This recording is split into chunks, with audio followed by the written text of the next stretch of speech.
If you are the parent of a young child, you should 100% sign them up for dance. If you have been on the fence about whether you should sign your young child up, I'm talking about 2, 3, 4, 5, then let me convince you today. My name is Taylor. I am a former professional dancer and dance educator now, dance instructor, arts advocate, arts administrator, all the things. On this channel, we talk about dance, education, how movement connects to real life, current events, anything dance related. And today we're talking about something really important. We're talking about something that I think more parents and teachers alike need to understand: how rhythm and dance can actually support reading development in kids. Can dance actually help kids learn to read?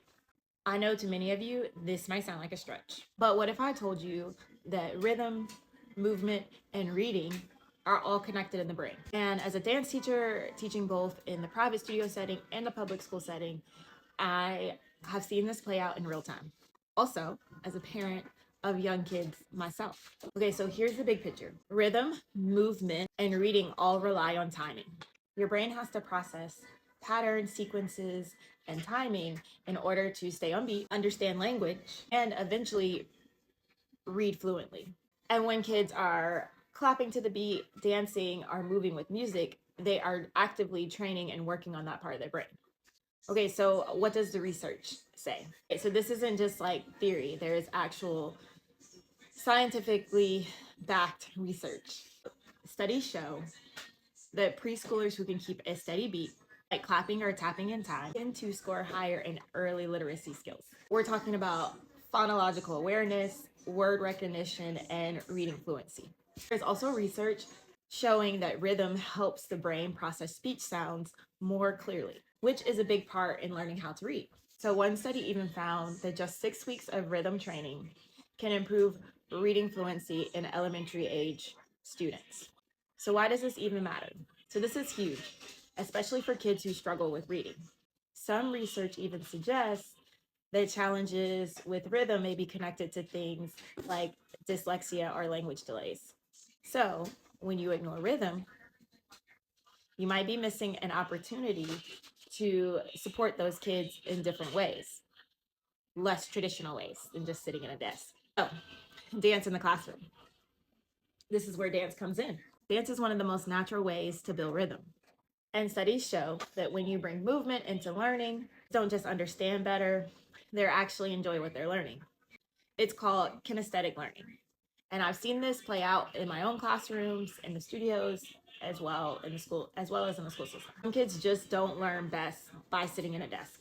But when you let them move, everything starts to click. This is why when I was in the school system, I loved doing cross-curricular lessons, ELA lessons. One of my favorite lessons was with kindergarten, using the book Chicka Chicka Boom Boom.